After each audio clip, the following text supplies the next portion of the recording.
Nous chantons le 17. Sur les hymnes de foi, c'est le 61.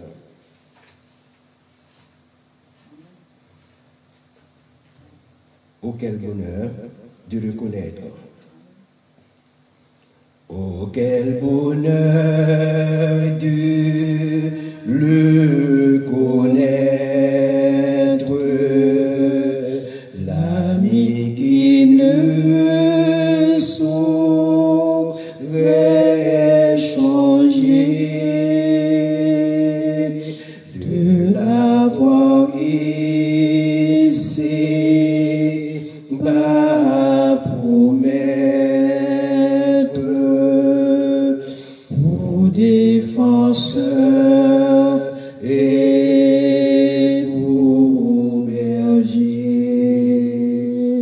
Chantons, chantons, chantons, chantons, d'un cœur joyeux,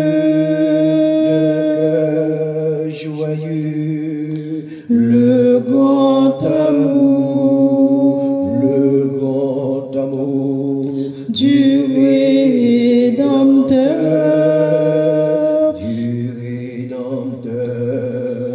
qui vient à nous du haut des cieux et nous sauva du destructeur.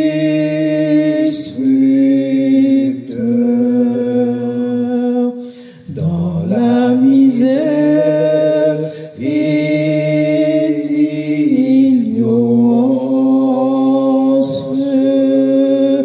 nous nous débattions sans espoir, la mort au cœur, l'âme en souffrance. Quant à nos yeux, il se fit voir.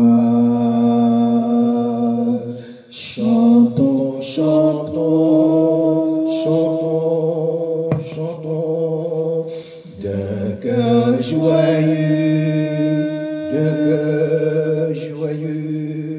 le grand amour du Rédempteur, qui vint à nous du haut des cieux et nous sauva du destructeur.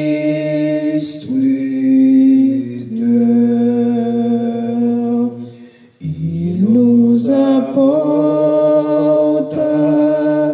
la lumière, la victoire et la liberté. L'ennemi mordit la poussière, où toujours Satan fut dompté. Chantons, chantons, chantons, chantons, d'un cœur joyeux, le grand amour du Rédempteur, qui vint à nous du haut des cieux et nous sauva du destructeur.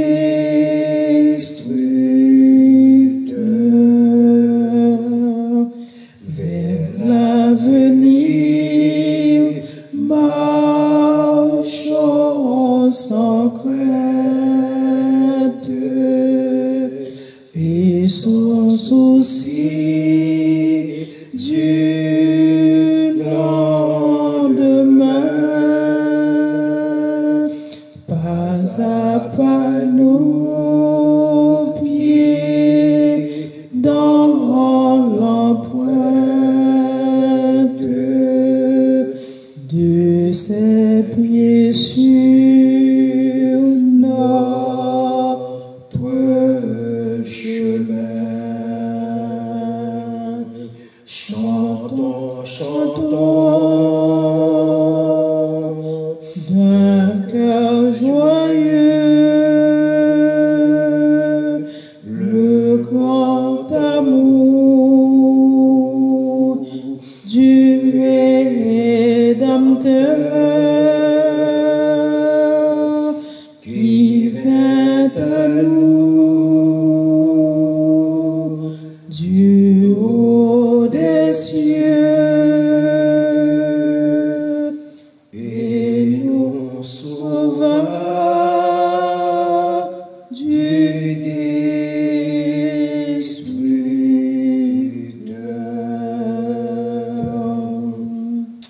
Alléluia.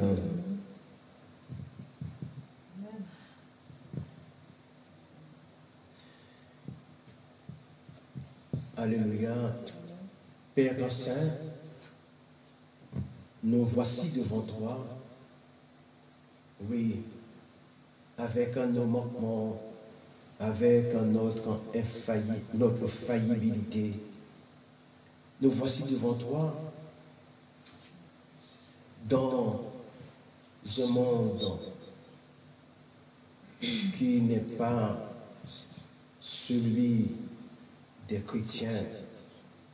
Nous voici devant toi dans un monde troublé. Seigneur, nous voulons te dire merci pour quand toutes les choses que tu as faites dans nos vies.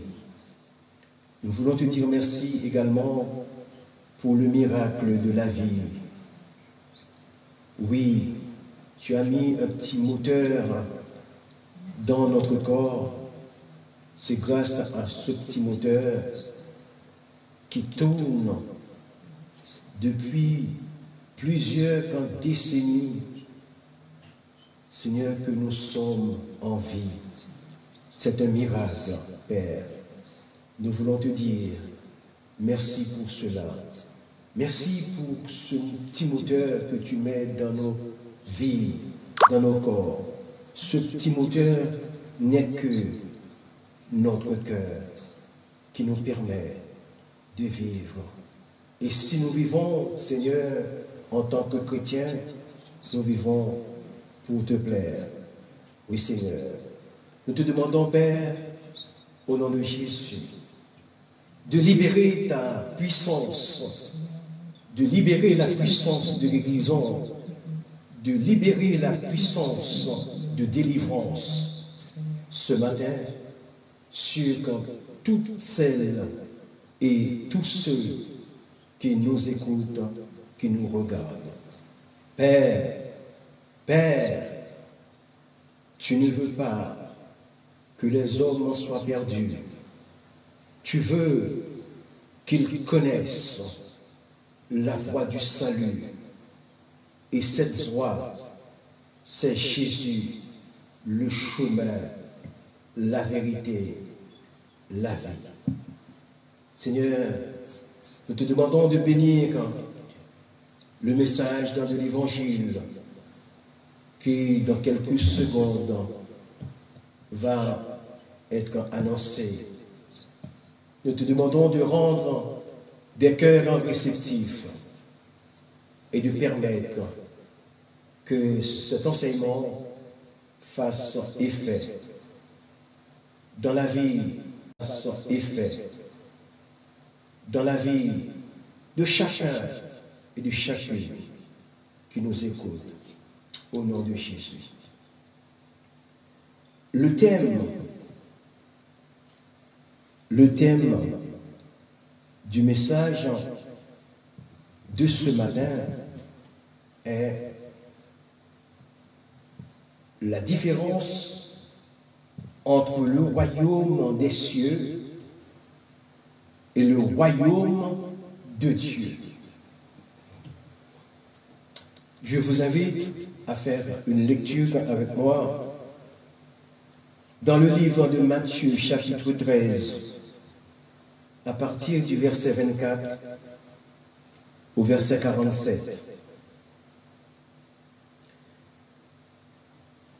Il leur proposa une autre parabole et il dit, « Le royaume des cieux est semblable à un homme qui a semé une bonne semence dans son champ. Mais pendant que les gens dormaient, son ennemi vint de la maison vers lui dire, « Seigneur, n'as-tu pas semé une bonne semence dans ton champ? D'où vient donc qu'il y a de l'ivraie? » Il leur répondit, « C'est un ennemi qui a fait cela. » Et les serviteurs lui dit, « Veux-tu que nous allions l'arracher? » « Non, dit-il, de peur qu'en arrachant l'ivraie, vous ne déraciniez en même temps le blé. Laissez croître ensemble l'un et l'autre jusqu'à la moisson et à l'époque de pour la brûler, mais amassez le blé dans mon grenier. » Il leur proposa une autre parabole et il dit, « Le royaume des cieux est semblable à un grain de sénévé qu'un homme a pris et semé dans son champ. C'est la plus petite de toutes les semences, mais quand il a poussé, il est plus grand que les légumes et devient un arbre, de sorte que les oiseaux du ciel viennent habiter dans ses branches. » Le verset 33.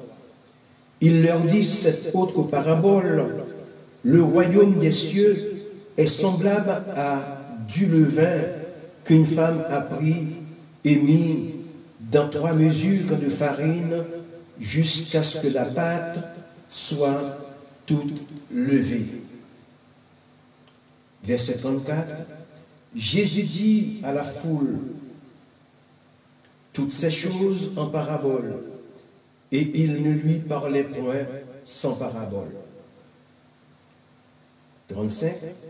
Afin que s'accomplisse ce qui avait été annoncé par le prophète, j'ouvrirai ma bouche en parabole, je publierai des choses cachées depuis la création du monde.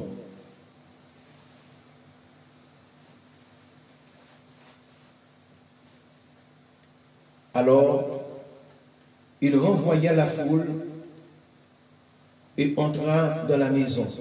Ses disciples s'approchèrent de lui et dirent, « Expliquez-nous la parabole de l'ivraie du champ. » Il répondit, « Celui qui sème la bonne semence, c'est le Fils de l'homme. Le champ, c'est le monde. La bonne semence, ce sont les fils du royaume. L'ivraie, ce sont les fils du malin. L'ennemi qui l'a semé, c'est le diable. La moisson, c'est la fin du monde. Les moissonneurs, ce sont les anges. Or, comme on arrache l'ivraie et qu'on la jette au feu, il en sera de même à la fin du monde. Le Fils de l'homme enverra ses anges qui arracheront de son royaume tous les scandales et ceux qui commettent l'iniquité, et ils les jetteront dans la fournaise ardente où il y aura des pleurs et des grincements de dents. Alors les justes resplendiront comme le soleil dans le royaume de leur Père. Que celui qui a des oreilles pour entendre, entende. Le royaume des cieux est encore semblable à un trésor caché dans un champ. L'homme qui l'a trouvé le cache et dans sa joie, il va vendre tout ce qu'il a et achète ce champ. Le royaume des cieux est encore semblable à un marchand qui cherche de belles perles. Il l'a trouvé. Le verset 46, il a trouvé une perle de grand prix et il est allé. Le verset 46, il a trouvé une perle de grand prix et il est allé vendre tout ce qu'il avait et l'a acheté. Enfin, le verset 47, le royaume des cieux est encore semblable à un filet jeté dans la mer et ramassant des poissons de toute espèce. Seigneur grand Dieu, merci pour la lecture de ta parole. Et maintenant, tu ouvres la bouche de ton serviteur. Tu ouvres, Seigneur, sa bouche. Tu ouvres son expérience afin que ton message soit dispensé correctement. Selon mon commentaire, les enfants du royaume de lumière et ceux du royaume des ténèbres. Quand on parle du royaume des ténèbres, cela ne veut pas dire que c'est un univers où tout est noir, comme dans une nuit noire sans lune. Sous une forme imagée, les ténèbres représentent tout ce qui est en deçà de la vérité, tout ce qui est l'œuvre du malin, tout ce qui est abstrait, douteux, ou ce qui engendre le mal dans son essence. En un mot, c'est tout ce qui est immoral. Nombreux sont ceux qui restent dans le questionnement suivant. Dieu est amour. Pourquoi permet-il le mal? Ou du moins, il connaît le futur. Pourquoi n'a-t-il pas agi en conséquence? Ou, du moins, puisque Dieu est lumière, pourquoi l'obscurité existe-t-elle? À cette question, je vous donne une première réponse qui se résume donc dans sa présence. Quand la lumière se retire, l'obscurité s'installe. Une créature qui n'a pas la présence de Dieu dans sa vie a de facto une autre présence qui s'installe en l'absence de Dieu. Ce qui nous donne un opposite de présence et d'absence est que l'une et l'autre ne peuvent cohabiter. Les ténèbres ne sont plus ténèbres quand Dieu est présent. C'est son absence qui est ténèbre. Le Saint-Esprit étant tributaire de nos vouloirs, nous laissons nos capacités du libre arbitre, s'abstient volontairement en prenant la route de l'absence quand les péchés sont totalement présents.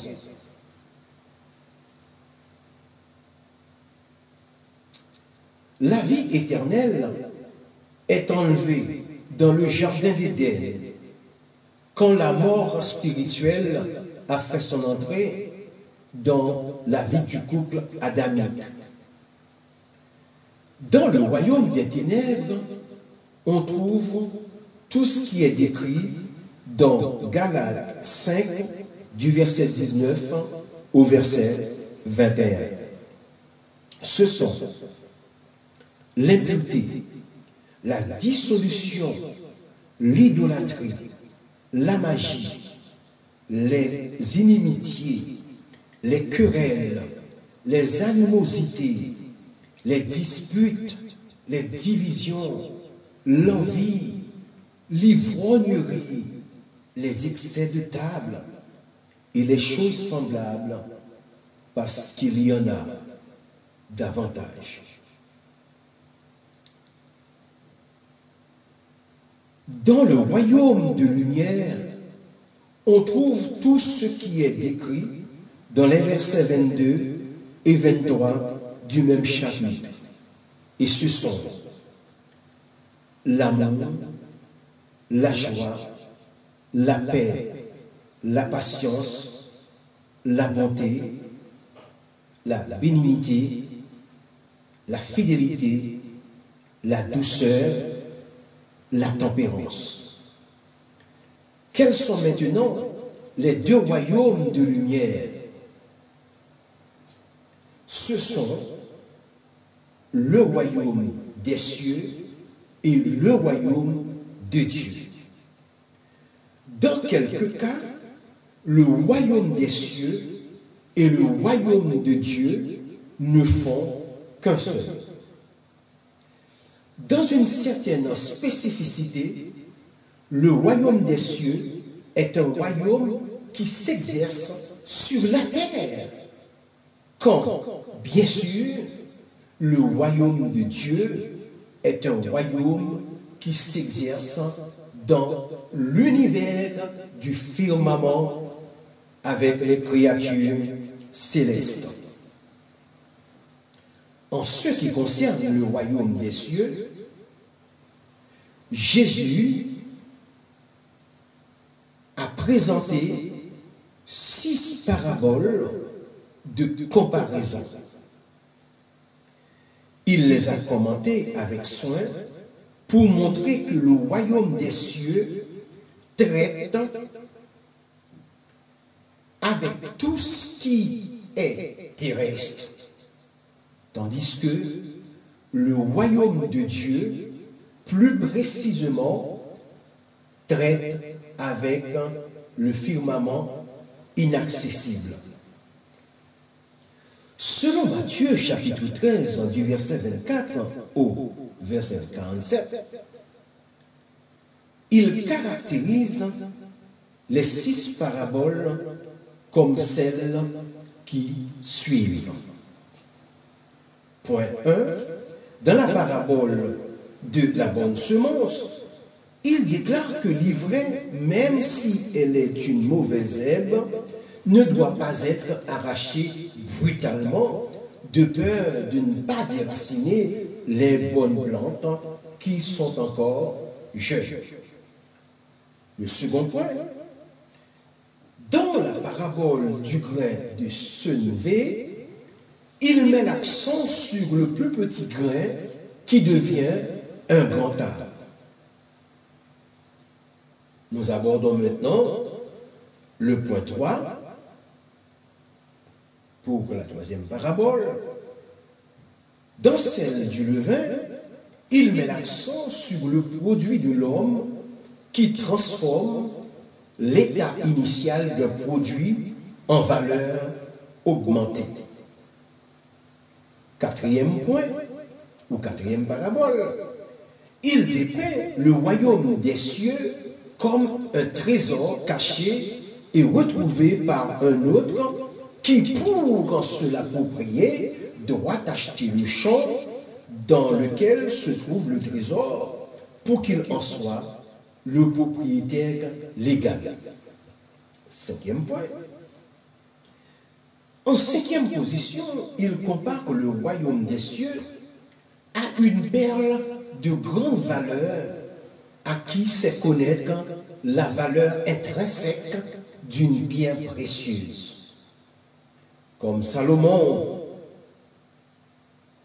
Comme dit Salomon, celui qui trouve une femme vertueuse trouve une perle rare. Enfin, 6, le point 6. Dans la 6e parabole, il compare le royaume des cieux à un grand filet jeté dans la mer qui attrape des bons aussi bien que des mauvais poissons. Dans cette dernière parabole, c'est le pêcheur qui va à la pêche. Contrairement à la première parabole, ici l'image des pêcheurs d'hommes se fait sentir. Les évangélistes appellent tous, mais peu sont ceux qui restent fidèlement attachés au Seigneur. Ainsi donc, le royaume des cieux accepte tous avec leurs différents comportements, toutes ethnies confondues. C'est à l'arrivée qu'on fait le tri, bien entendu, bien évidemment. Mais ce qui nous intéresse est la différence entre les deux appellations du royaume de Dieu qui ne forment qu'un seul royaume.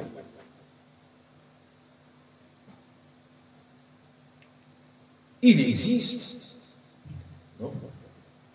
une autre raison pour laquelle les Juifs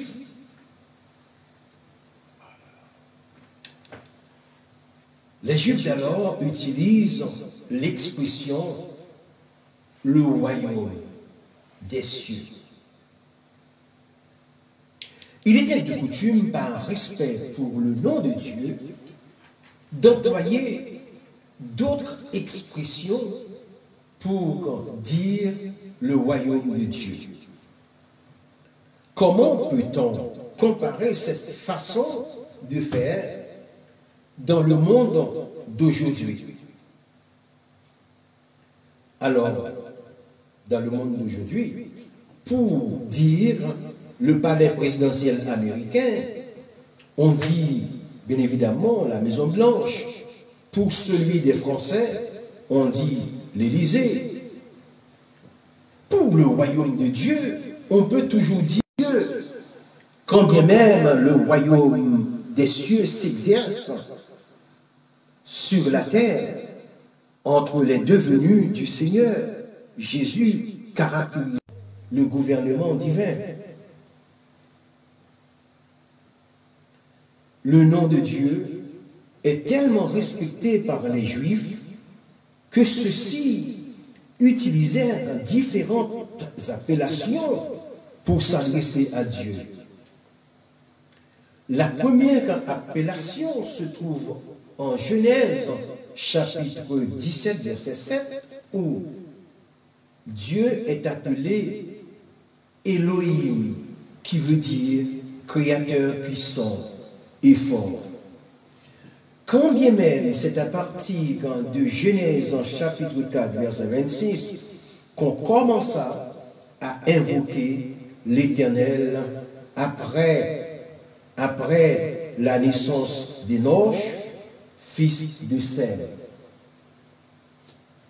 Abraham utilisa l'appellation de Jéhovah Jireh pour dire que l'Éternel pourvoira. En ce qui concerne les appellations divines, il en existe un très grand nombre. Pour ce qui concerne les deux appellations du royaume, nous apprenons que le royaume de Dieu est dans un cadre plus universel, le royaume de Dieu, intégrant les créatures célestes comme les chérubins, les archanges, les séraphins et les anges. Quant au royaume des cieux, il traite seulement avec les hommes, Telle est la différence entre les deux appellations. Dans le contexte présent, nous sommes les enfants du royaume des cieux et aussi du royaume de Dieu par la connexion spirituelle avec Jésus qui siège à la droite du Père. Il faut tenir compte que le royaume de Dieu est investi des êtres spirituels super puissants qui n'ont aucun rapport avec le péché.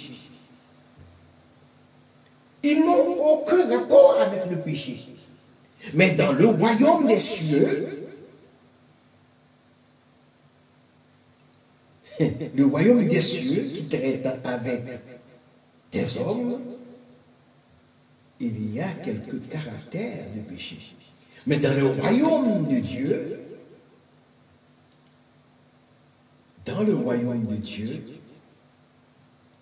il n'y a que des êtres célestes, super puissants, qui ne connaissent pas le péché. C'est pourquoi il est dit dans Luc 7, 28, que le plus petit dans le royaume de Dieu est plus grand que Jean-Baptiste, de qui Jésus disait que parmi ceux qui sont nés de femmes, il n'y en a point de plus grand que lui. Je disais au début que les deux appellations peuvent aussi être utilisées dans une même optique. Elles peuvent en vouloir signifier la même chose. Quand nous jetons un regard dans Luc 16, verset 16, nous constatons que le royaume de Dieu est employé pour dire la même chose que le royaume des cieux de Matthieu 11, verset 12, à savoir, selon Matthieu, je cite, « Depuis le temps de Jean-Baptiste jusqu'à présent, le royaume des cieux est forcé et ce sont les violents qui s'en emparent. » Et de Luc, je cite, « La loi et les prophètes ont subsisté jusqu'à Jean. Depuis lors, le royaume de Dieu est annoncé et chacun use de violence pour y entrer. » Alléluia.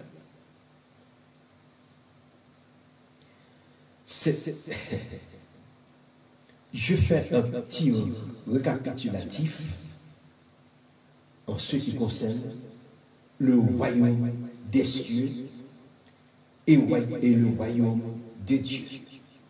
Le royaume des cieux est un royaume terrestre qui traite avec les hommes. Des hommes avec toutes leurs manquements, leur faillibilité, avec les hommes qui sont héritiers du péché adamique. A contrario, le royaume de Dieu est le royaume dans lequel actuellement il n'y a que des êtres puissants comme les chérubins, les archanges, les séraphins et les anges. Et j'en passe. Luc était-il un juif de naissance? Est-ce que c'est pour cela qu'il n'avait pas employé le royaume des cieux à la place du royaume de Dieu? Selon des écrits anciens,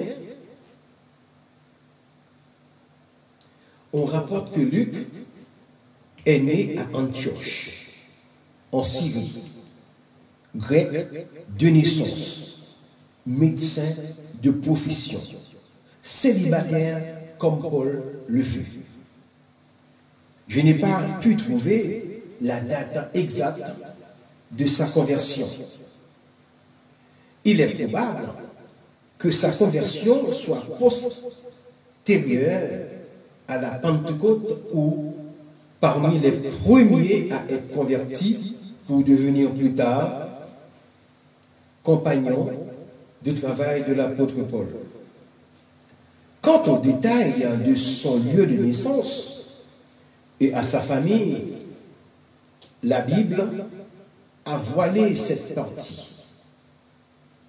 Par contre, il semblerait que Théophile, le destinataire de ces deux manuscrits, soit un personnage influent et nous pouvons également apprendre que le premier manuscrit, qui est son évangile, s'adresse plutôt aux Grecs. Était-ce une demande de Théophile en faveur des Grecs? Je ne saurais vous le dire.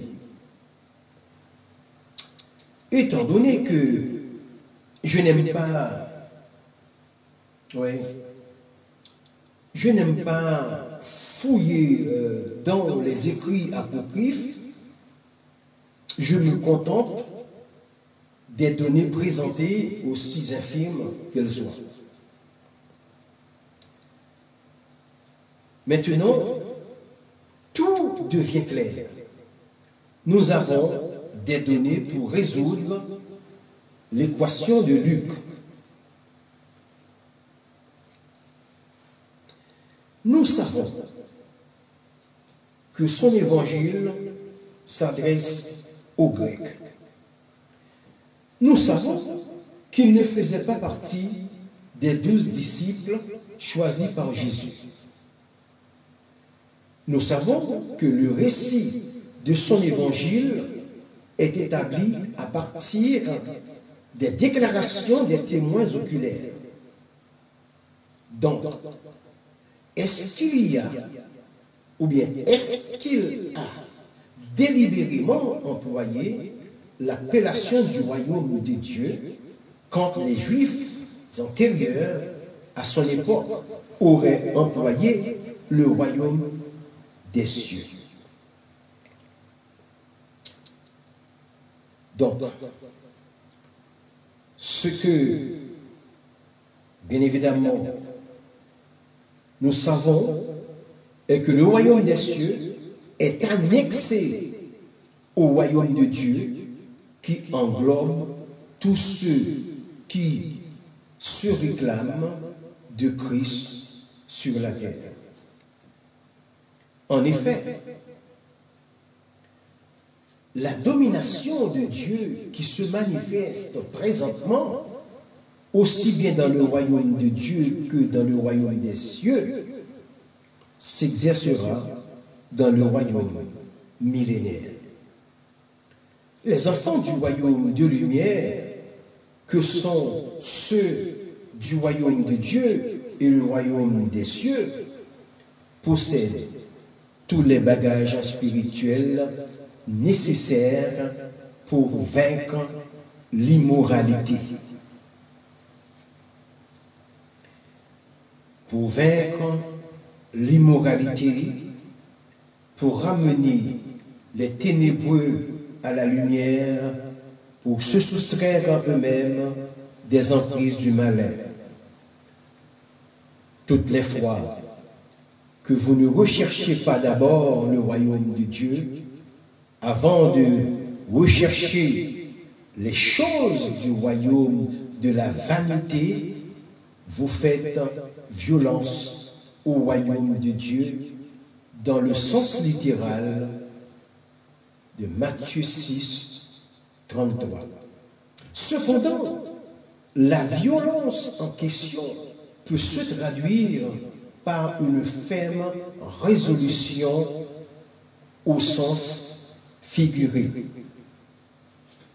Elle peut se manifester par un désir ardent de gagner le royaume de Dieu, spirituellement parlant, malgré les difficultés rencontrées. Les interdictions déraisonnables,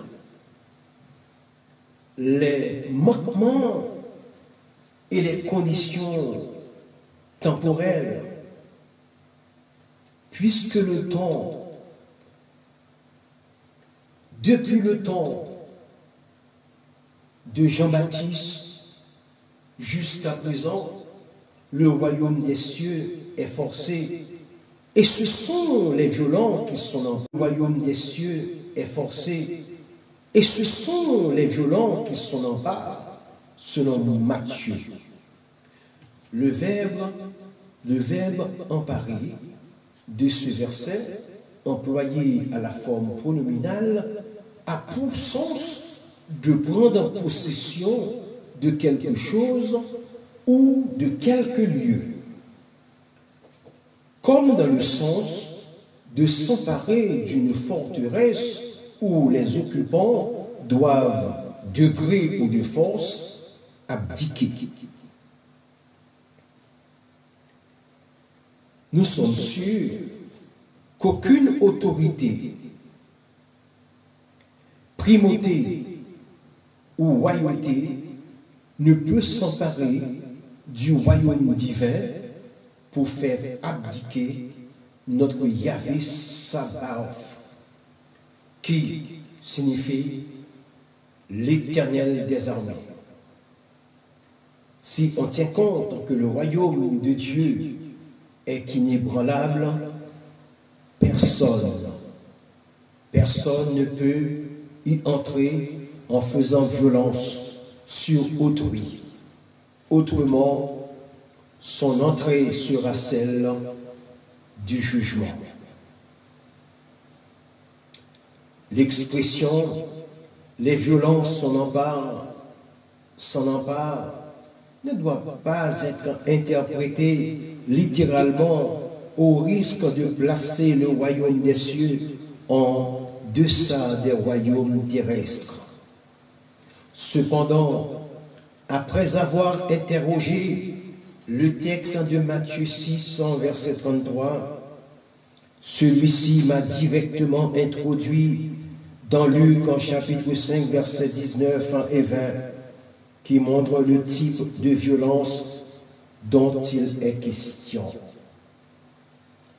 Le fait qu'il nous a dit que les gens ont créé une ouverture sur le toit de la maison où se tenait Jésus afin de faire descendre le lit avec un malade, montre que c'est un acte qui n'était pas sans danger de faire une chute violente.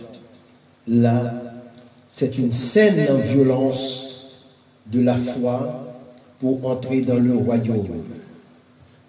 À ce stade, nous pouvons ajouter que quelques-uns durent en faire preuve d'une ferme résolution pour devenir disciples de Jésus, selon Luc chapitre 16, verset 16, d'où leur entrée dans le royaume des cieux par la résistance.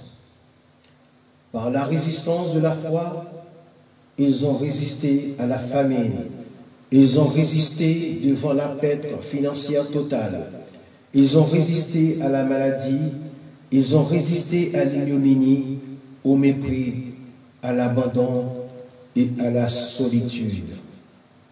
Quoiqu'ils n'eussent jamais été des acteurs de violence physique ou verbale, par la résistance de la foi, ils deviennent violents aux yeux de l'ennemi de la croix. Exemple, la femme atteinte d'une perte de sang depuis 12 ans est vue employer la violence de la foi pour frayer un passage pour qu'elle touchât Jésus. Celui de Zachée qui monta sur un sycomore est un acte d'usage violent.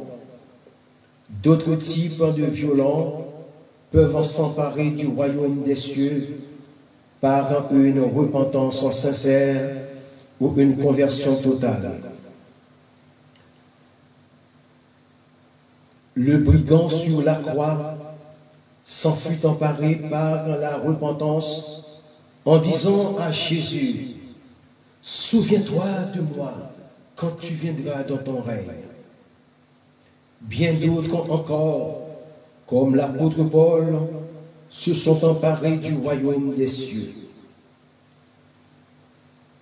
Dans Romains, chapitre 14, verset 17, Paul dira plus tard, « Car le royaume de Dieu, ce n'est pas le manger et le boire, mais la justice, la paix, la joie par le Saint-Esprit. » Ainsi donc, les enfants du royaume de lumière ne cherchent que la justice, la paix et la joie en tant que temple vivant du Saint-Esprit.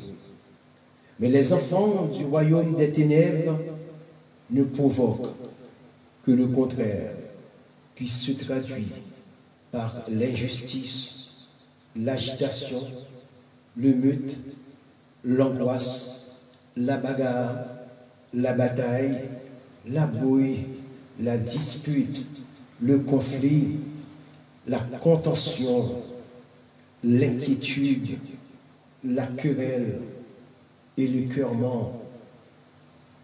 Bien que ces mots soient synonymiques, il n'en demeure pas moins qu'ils s'emploient variablement dans chaque situation. Alléluia. Les enfants du royaume de lumière savent se contenir par-delà les attraits charnels qui leur sont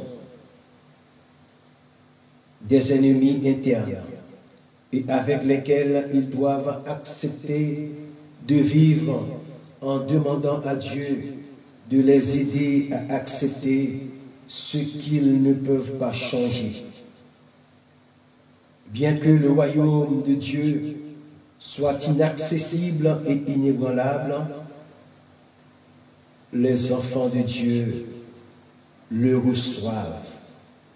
C'est pourquoi il leur est demandé leur reconnaissance en rendant à Dieu un culte qui lui soit agréable, avec piété et avec crainte. Cette crainte n'est pas celle éprouvée à l'égard d'un despote,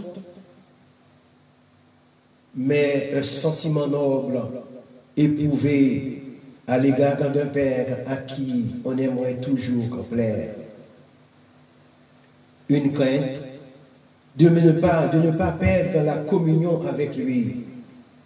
Une crainte de ne pas l'attrister. Une crainte de ne pas attiser la flamme de sa colère.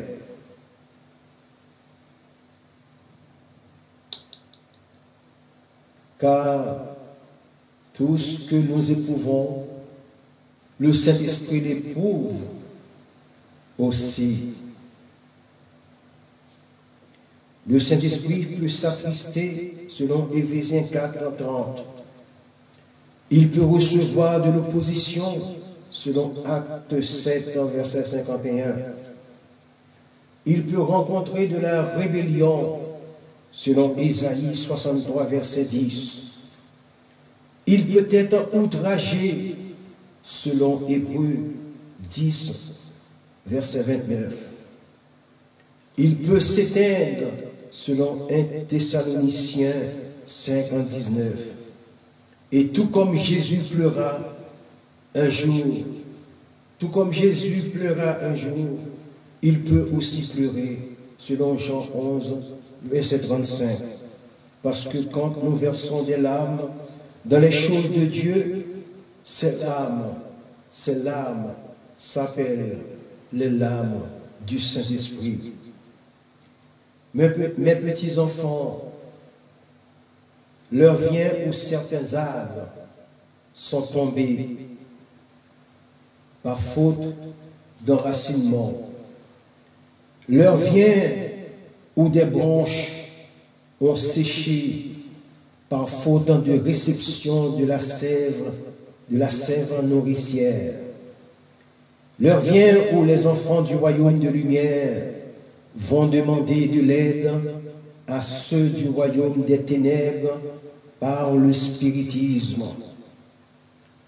L'heure vient où certains arbres ne peuvent plus reverdir parce que leurs racines ont atteint le stade de dessèchement.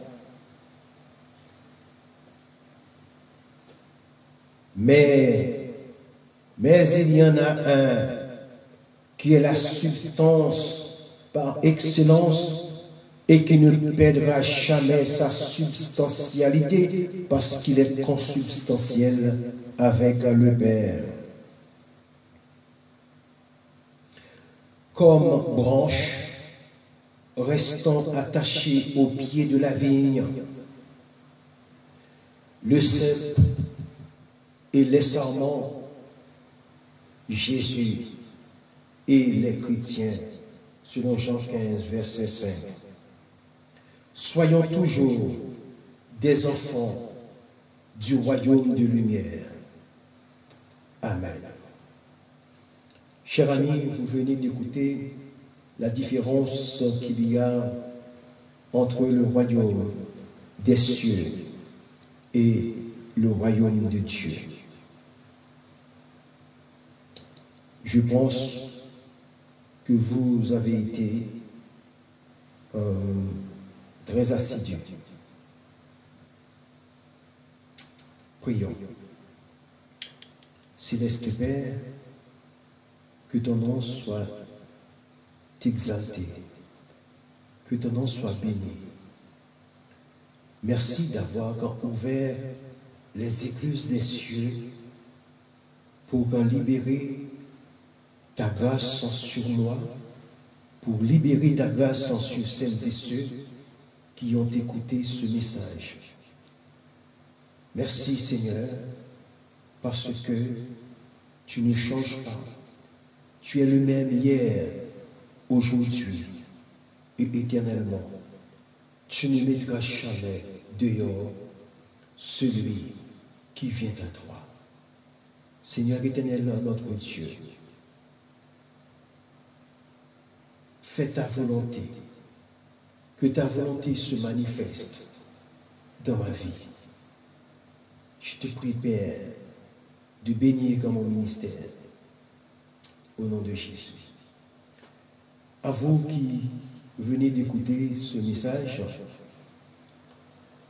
si vous êtes un chrétien, vous pouvez toujours m'aider dans la prière afin que je continue à propager la parole de notre Seigneur.